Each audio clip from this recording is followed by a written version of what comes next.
kita bersyukur kenapa ada MBG. Iya, Ini tugas baru saya. Ini harus ditanya nanti nih. betul. Saya tanya dulu bagaimana caranya Anda gini ya. Dia bilang, Cara kerjanya. cara kerjamu. Dia bilang, dia timbang dulu. Saya bilang, "Aduh, salah. Iya. Mohon maaf ya, sebelum saya menjadi Iya. kepala dinas di situ, Iya. tidak pernah terjadi penyuluh itu diberikan reward dibawa ke Jakarta.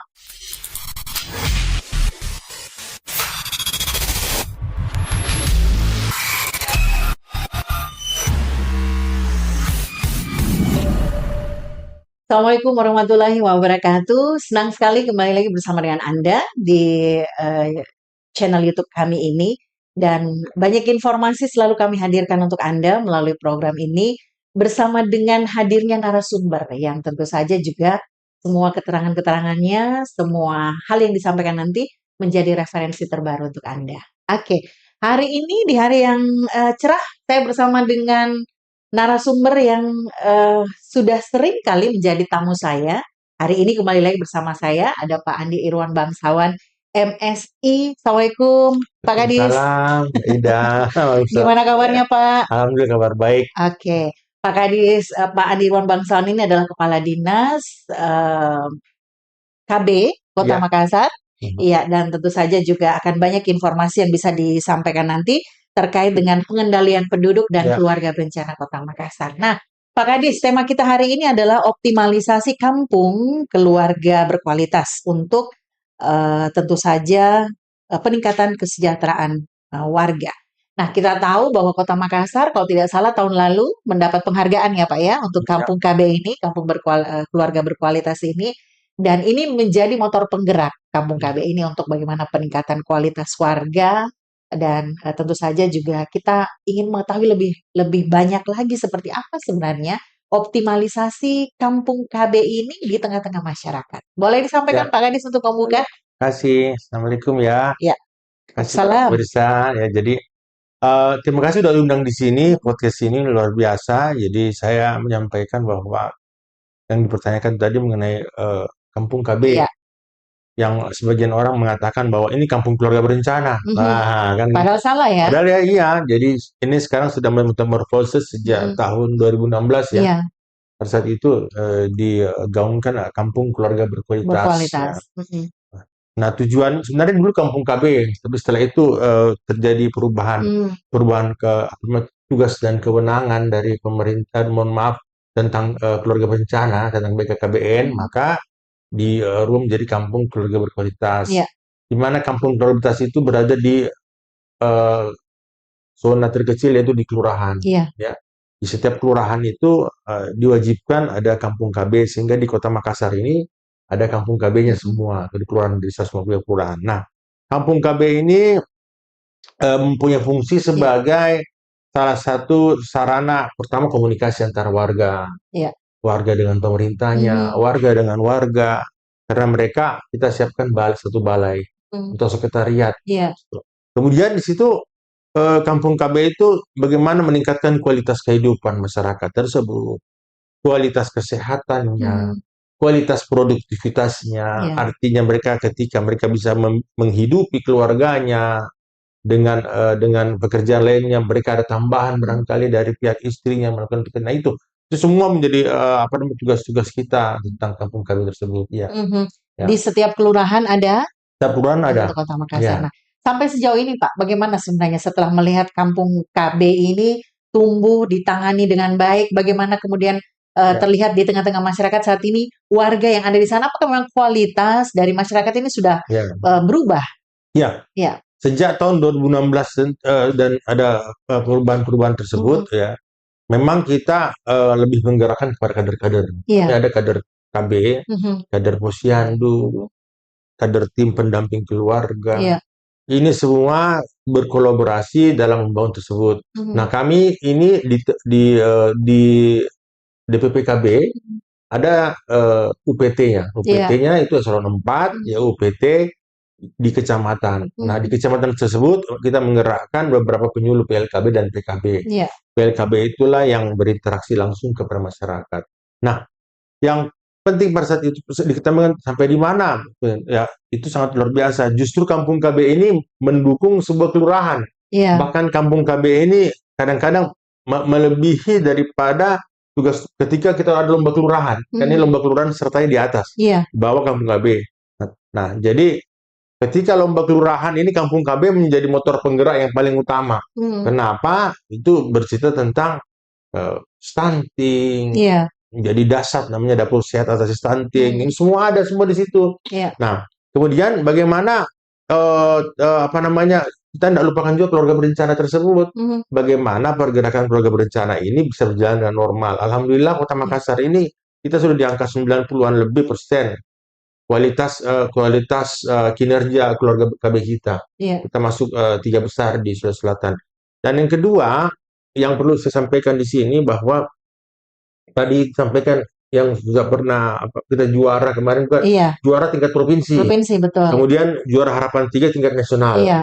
Jadi di seluruh kelurahan di Indonesia ini ikut kita bertahan, kita juara harapan 3. Iya. Nah itu begitu. Apa yang sudah dicapai, Pak, sehingga kemudian mendapat penghargaan untuk kampung keluarga berkualitas untuk provinsi menjadi peringkat pertama, dan untuk nasional ini kan meskipun juga peringkat tidak mungkin belum seperti yang diharapkan tapi yang jelas sudah masuk sebagai satu nominasi. Apa yang sudah terlihat di Kecamatan Manggala?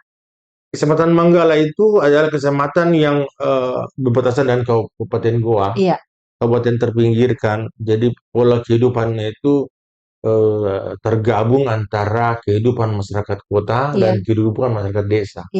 Yang di sana itu. Jadi dan lokasi kampung KB itu berada pada satu kompleks, ya. Namun dia masyarakatnya berinteraksi dengan masyarakat kampung tersebut. Nah, kampung salah satu persyaratannya tentunya mereka punya balai atau sekretariat kantornya. Itu sudah siapkan itu. Kemudian yang kedua, paling yang nilai yang tertinggi itu ketika kampung KB itu adalah kampung KB terintegrasi. Di situ ada posyandunya, di situ ada lengkap di situ, dan di Manggala itu ada.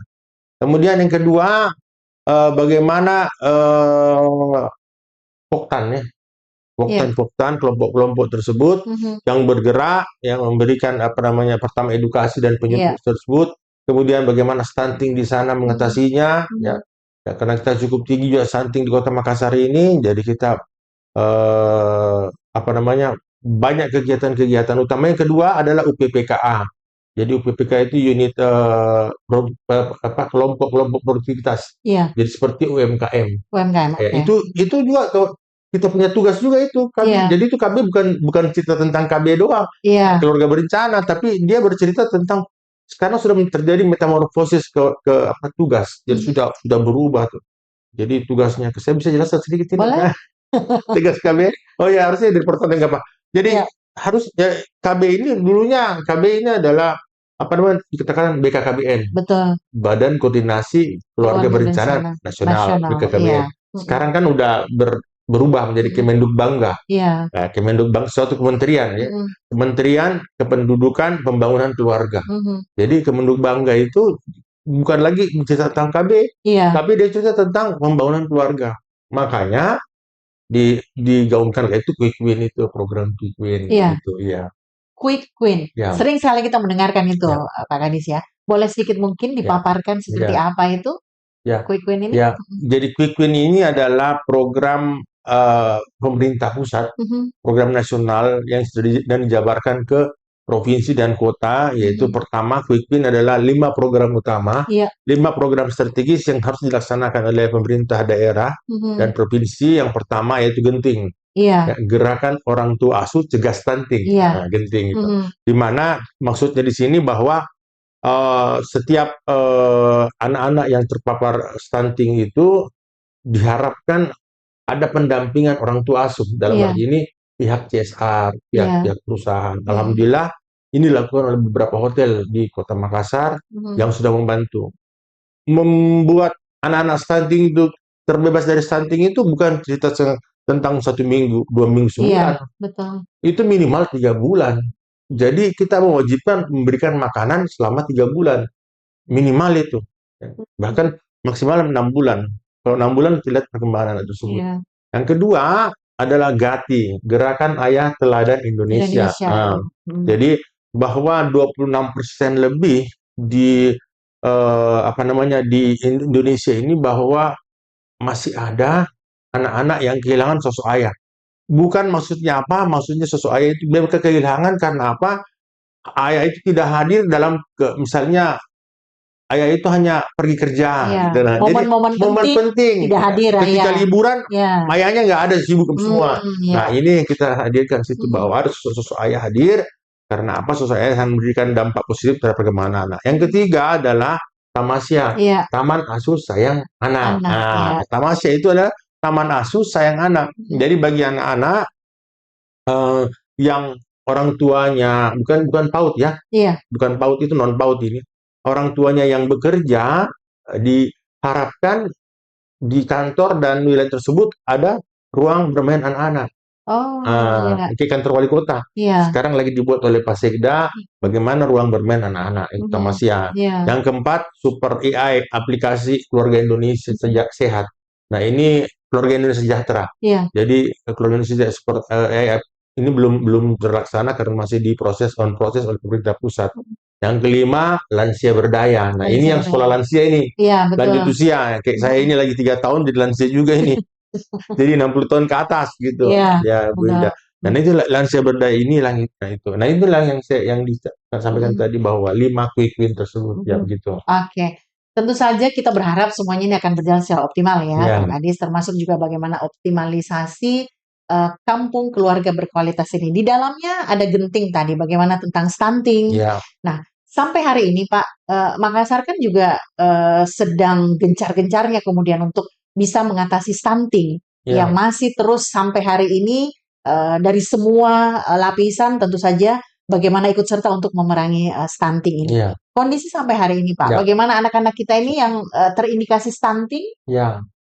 1 2 bulan 1 bulan terakhir sejak Januari pertengahan Iya, saya sudah melakukan turun ke lapangan, iya, melihat kondisi stunting anak-anak. Saya tidak mau mendengar hanya laporan, iya, saya melihat kondisinya mhm, dan karena melihat kondisi dan bagaimana proses proses mengatakan anak tersebut stunting stunting, atau ya, tidak. mhm, Karena yang menentukan stunting dan tidak ini ditentukan oleh kader. iya, Karena panjangnya dan lain sebagainya. iya, Itu dulu saya katakan sama kita harus satu satu visi satu dulu. visi, betul, Kalau tidak data itu tidak akan amburadul. mhm, Nah, saya nyampaikan garis kesehatan. Satu visi dulu bagaimana kita bergerak untuk mengatakan anak itu stunting. mhm, Jangan kita terpecah-pecah dalam hal ini. Berimage puskesmas satu mengatakan stunting itu begini. iya, Lain harus satu visi betul, dulu. Nah ini. mhm, Itu yang awal Januari saya lakukan. mhm, Nah, setelah itu saya ambil kesimpulan bahwa kita harus memperbaiki data. iya, Data tersebut, data itu harus valid. mhm, Kondisi stunting di Kota Makassar tahun 2023 ya, tahun 2024 tidak ada pendataan 22,9% dari 25,6. mhm, Jadi ada kurang lebih 2,7% penurunannya. iya, Tapi saya mengatakan saya belum sangat tidak puas iya, dengan kondisi 22,9. Oke, kita berada pada posisi tengah, mhm, masih ada di posisi atas untuk di Sulawesi Selatan. iya, Tapi ketika kita di Pulau Jawa itu rata-rata 10%, 11%. Jadi iya, saya bilang sama Pak Wali, target kita 15. Harus turun, kita harus menang. Alhamdulillah, dari data by name by address melalui data EPPGM itu, jumlah stunting yang tahun kemarin 3.022 orang, itu berturun setiap bulannya 100-150 orang. iya, Jadi sekarang sekitar 2.800-an orang. mhm, Ya, 2.800 orang. Kayak untuk bulan ini turun lagi. mhm, Kenapa? Kita bersyukur karena kita melakukan intervensi yang luar biasa terhadap stunting iya, kita. Kenapa? Itu melalui bantuan CSR. iya, Yang kedua, kita bersyukur kenapa ada MBG. iya, Ini tugas baru saya. Ini harus ditanya nanti nih. betul, Ada MBG, makan bersih gratis, di mana ditujukan kepada 3B. 3B itu adalah selain selain apa namanya siswa, siswa, betul, selain siswa, mhm, MBG itu juga atas kebijakan Bapak Presiden disasarkan juga setiap SPPG mewajibkan memberikan makan setiap hari mhm, kepada 3B, iya, ibu hamil, mhm, ibu menyusui, mhm, dan balita non PAUD. Balita non PAUD itu artinya balita yang tidak pergi sekolah, oh, oke, ya, mhm, yang di rumah. di rumah, Jadi betul, umur 2 3 tahun dan sebagainya. Ini diarahkan kepada 3B tersebut. iya, Nah, ini yang sangat mendukung. mhm, Yang sangat mendukung karena apa? Dikasih makan tiap hari anak-anak ini. iya, Nah, ini pasti akan turun drastis ini, mhm, stunting. mhm, Dan saya meyakini itu. Iya, Ya, artinya memang setelah melihat ke lapangan ya. sudah ada penurunan, tapi Wah, masih belum puas ya, belum Pak ya? puas, saya belum puas. Masih harus lebih banyak Masih lagi harus hasilnya. harus Oke, 10% harus turun lah. 10%. Oke. Ya. Pak Kadis, kalau kita lihat cara pengambilan data anak-anak yang terindikasi Hmm. stunting, Hmm. itu seperti apa? Karena kalau kita lihat misalnya anak anjal, Ya, itu kan banyak juga kita ya, lihat kecil-kecil, ya, nggak sekolah, terus ya, badannya juga ya bisa ya, kita katakan terindikasi ya, stunting. ya, Apakah juga masuk ke ranah itu untuk pengambilan ya. datanya? Ya.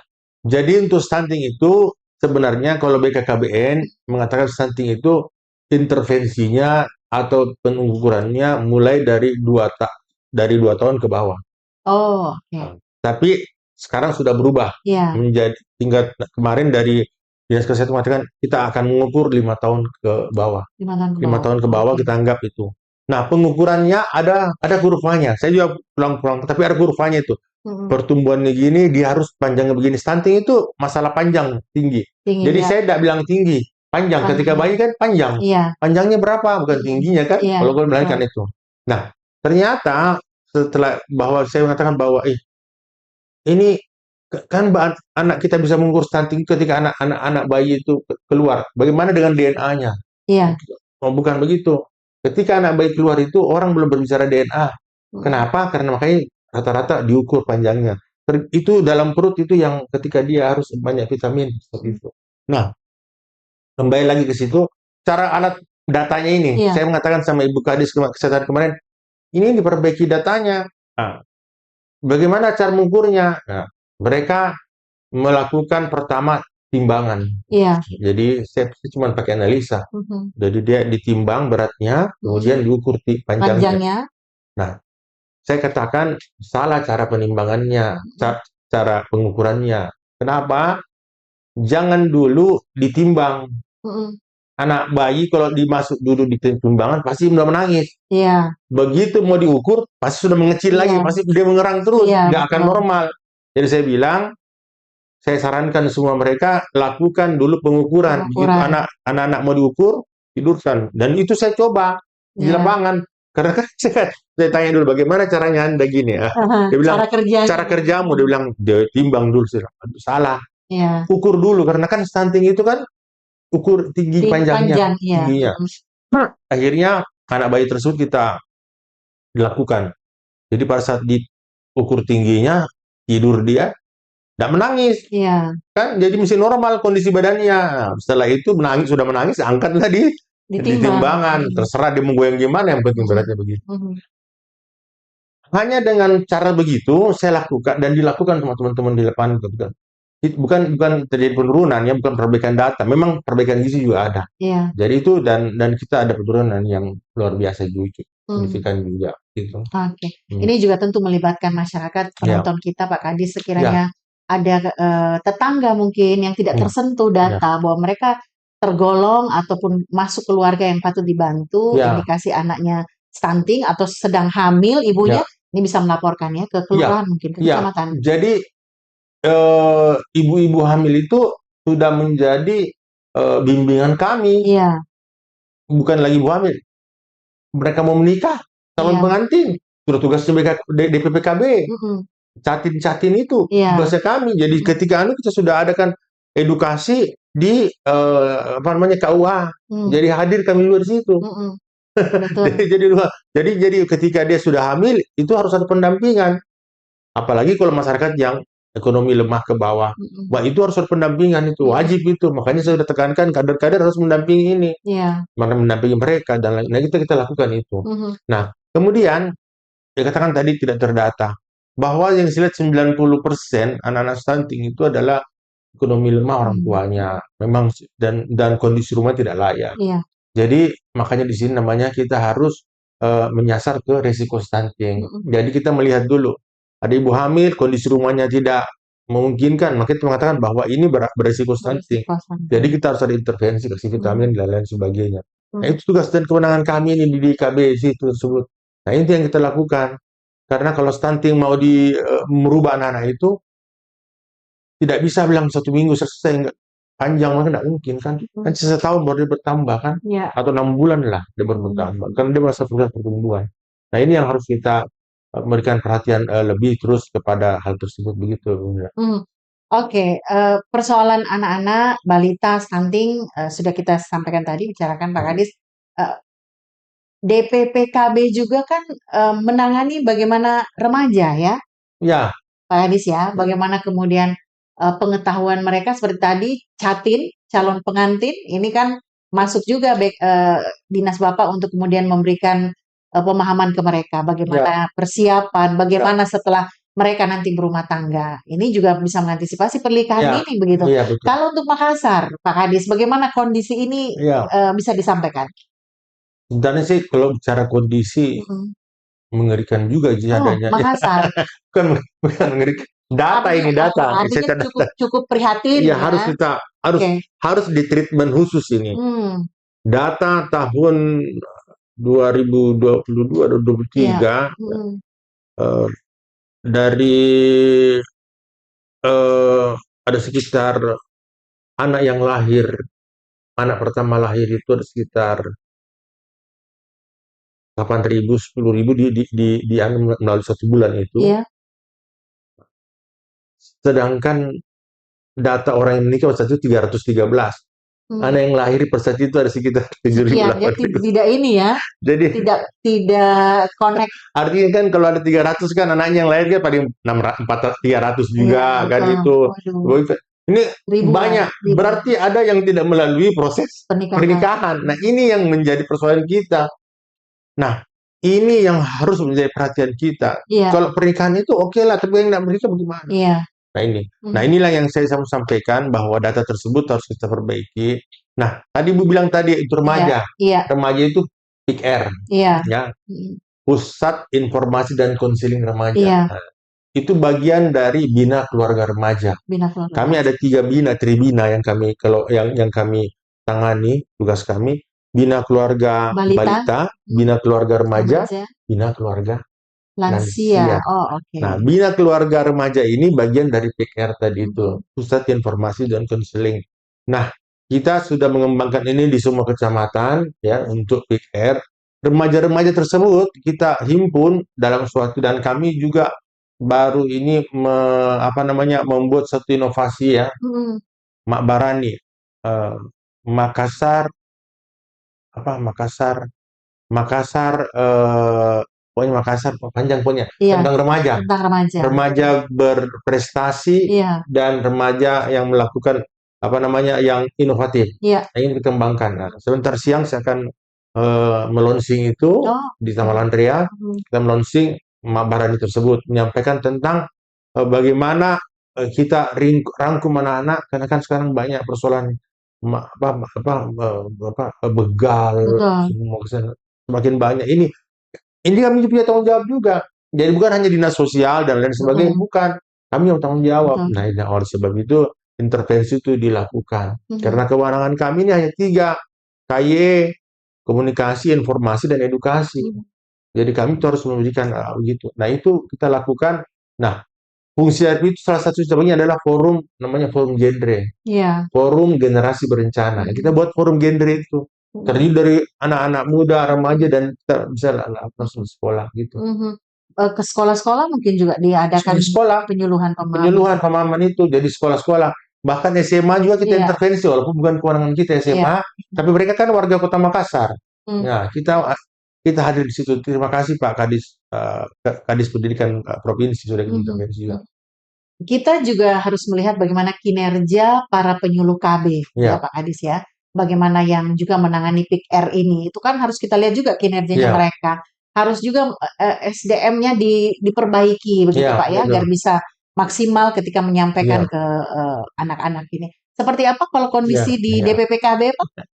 Jadi kalau penyuluh PLKB Mhm, kami punya jumlah 108. iya, Penyuluh ini adalah mhm, pegawai pemerintah pusat. iya, Jadi dia berada atau gajinya itu melalui pemerintah pusat melalui BKKBN. Dia bukan pemerintah, iya, staf pemerintah Kota Makassar. mhm, Tapi dia ditempatkan sebagai penyuluh KB di Kota Makassar. mhm, Jadi fungsi koordinasinya. Jadi ini memang agak-agak berat-berat ringan juga ini iya, menghadapi penyuluh ini. Nah, mhm, berat-berat ringan juga. Nah, mhm, karena apa? Karena apa namanya, tugas di sana, ekornya di apa, kepalanya di sana, ekornya kita pegang setengah mati kita anu Iya, kan. Tapi yang saya lakukan adalah membangun komunikasi dengan komunikasi. mereka. Teman-teman penyuluh, alhamdulillah semua merespon positif tentang tugas-tugas mereka. Bahkan ada yang saya berikan reward ya. Hmm, Bagi penyuluh, tahun kemarin beberapa penyuluh saya ke Jakarta, saya berikan iya. reward. eh, dan ternyata ini tidak pernah terjadi.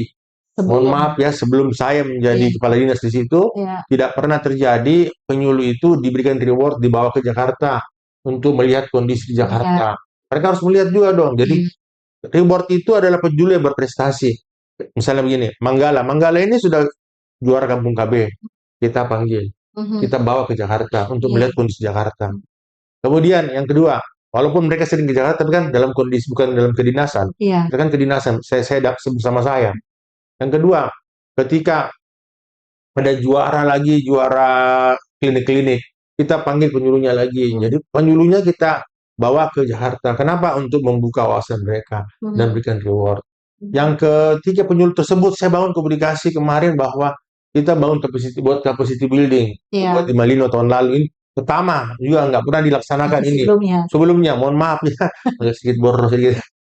Kenapa? Ya saya katakan demikian karena yang tidak dilaksanakan. Kenyataannya seperti itu. Kenapa? Membangun komunikasi antara Iya, kami dengan pendulu. Walaupun sudah terbangun dengan bagus, capacity building itu betul-betul mengakrabkan mereka. Bahkan mereka mhm, juga akrab semua. Nah mhm, itu, kita bikin reward. Nah, tahun ini apa semua? Tahun ini juga akan lengkapi semua. Di balai-balai itu, dashboard, papan mhm, informasi. iya, Kita kok kota yang sudah kota sudah maju begini belum ada dashboardnya. Jadi ada dashboard yang selengkapi di 14 ke 15 kecamatan gitu. mhm. Eee, tentu ini dilakukan, ya Pak Kadis untuk, bagaimana optimalisasi kampung keluarga berkualitas ini. Iya, Nah, satu hal juga biasanya penyuluh KB ini kan mungkin agak repot juga ketika, memberikan penyuluhan, resistensi masyarakat tentang alat-alat kontrasepsi kan biasanya iya, seperti itu. iya, Sementara tujuannya adalah untuk bagaimana caranya, membatasi, ataupun juga memberikan pemahaman ke masyarakat bagaimana untuk KB ini agar kemudian memang keluarga akan berkualitas begitu. iya. Seperti apa Pak untuk Ya, mereka-mereka ini ya, yang biasanya mendapat resistensi nih masyarakat tentang ya. alat-alat kontrasepsi? Jadi begini, kalau Iya, pertama penyuluh itu kan komunikasi. iya, Kayak dia kan kayak seperti tadi. iya, Komunikasi, mhm, informasi, dan edukasi. iya, Itu fungsinya mereka. Kemudian penyuluh itu saya cuma sarankan penyuluh sebelum jadi penyuluh itu harus ada pelatihannya khusus dulu iya, lah. mhm, Dia di retreat dulu 6 bulan. Jangan langsung selesai jadi pegawai langsung masuk langsung langsung bertempur. ke lapangan. Ini orang nggak gampang loh dari Betul, masyarakat. betul, Nah, heeh, kadang ada lebih lebih jauh kadernya daripada penyuluhnya. Makanya kita mempergunakan kader. mhm, Kader-kader itu dalam masyarakat yang mempunyai kemampuan komunikasi dan dipercaya dipercaya untuk mampu melanjutkan informasi kepada masyarakat lainnya. masyarakat, Nah, betul. kemarin saya berpikir itu harus kita lakukan, cuman ya kewenangan itu kan ada di pemerintah provinsi, tapi nggak Iya, apa-apa lah, bukan Pemprov, BKKBN. Apalagi kita berpikir betul tadi kita bilang iya, perlu ada public speaking, betul, peningkatan kemampuan mhm, komunikasi iya, penyuluh-penyuluh tersebut. Nah, nanti kita saran yang bagus itu. iya, Ya. Tapi kemarin waktu di capacity building ada satu momen kan kita iya, tiga hari 2 malam. Jadi ada satu momen mereka diberikan tentang interaksi masyarakat mhm. begitu. Iya, ini kan tugasnya juga berat untuk pengendalian penduduk, Pak, ya. Iya, Nah, tentu punya cara-cara tertentu menyampaikan ke masyarakat agar iya, masyarakat paham dan kemudian bisa menerima apa yang iya, disampaikan begitu. betul. Mhm. Tidak gampang menyampaikan itu karena masyarakat kadang-kadang agak-agak sinis ketika datang mau apa lagi ini Iya, apalagi disuruh KB pasti kan lari bapaknya disuruh apakah tuh vasektomi apa tubektomi dan iya, sebagainya kan lari juga iya, jadi targetnya itu. Nah mhm. tapi di Kota Makassar ini tingkat fertilitas atau kelahiran kita itu di bawah rata-rata Oh, yang iya, normalnya itu dua dua apa 2%. mhm, Kita ini Makassar kemarin 1,95. mmm, iya, Dianggap bahwa kita tingkat kelahiran sangat kurang. Bahkan dikatakan bahwa tolong di-up-kan lagi sampai 2. Karena dia kalau di bawah 2 itu sudah berbahaya. Tidak mhm, ada pertambahan penduduk yang mhm, normal secara melahirkan ya. Tapi saya katakan bahwa saya bercerita bukan tentang angka-angka. Iya. Saya bercerita tentang bagaimana di lapangan. Kenapa orang DPR, anggota DPR bilang kenapa tingkat kita kurang, tapi di jalanan itu masih banyak anak-anak yang Iya. begitu. Nah, karena itu pengaruh urbanisasi Betul. masuk ke Kota Makassar. Sekarang pemerintah apakah mau angkat tangan dari urbanisasi? Tidak bisa. Tugas kita. Terserah dia tidak punya KTP apa semua, sekarang kita harus perhatikan dia semua. Iya. Makanya saya bilang sama teman-teman, intervensi semua, walaupun bilang, Pak, KTP-nya belum ada dan sebagainya. Apapun itu bahwa kita harus memberikan perhatian sebagai pemerintah. Itu tugas saya. Jadi bilang tambah lagi, Pak. Ya memang tambah begitulah pemerintah. Namanya tugas pemerintah sebagai melayani masyarakat ya, Pak Kadis. Iya. Nah, apa yang disampaikan Pak Kadis? Kita sudah sampai di akhir podcast kita ini. Bagaimana kemudian semua ikut serta mengoptimalkan kampung keluarga berkualitas ini. Iya. Karena bukan DP KB saja. saja, Ya. tapi butuh dukungan dari semua masyarakat. Ya. Silakan apa yang mau disampaikan, Pak? Jadi ya terima kasih bahwa kampung keluarga berkualitas ini atau kampung KB ini bisa berjalan dengan baik apabila ada dukungan masyarakat. Bahwa kampung KB tujuannya adalah untuk apa? Meningkatkan kesejahteraan masyarakat, perbaikan kehidupannya, dan perbaikan kesehatannya. Semua itu adalah untuk masyarakat. Jadi saya bersyukur sebenarnya Kota Makassar ini sudah banyak sudah luar biasa perhatian masyarakat terhadap kampung KB. Tapi saya perlu ditingkatkan lagi. Iya. Itu aja. Semoga tahun ini ada lagi yang kemudian masuk nominasi, Pak ya, Iya, untuk kampung keluarga berkualitas. Kita turut mendukung dan terima kasih Pak Dr. Andes Andi Irwan Bangsawan, Kepala Dinas Pengendalian Penduduk dan Keluarga Bencana Kota Makassar, Pak. Selamat beraktivitas, Pak. Terima kasih sudah hadir. Baik. Iya, dan saya juga Ida Fahri mengakhiri kebersamaan kita untuk podcast kali ini. Nantikan tamu berikutnya tentu saja tetap di channel ini. Sampai jumpa.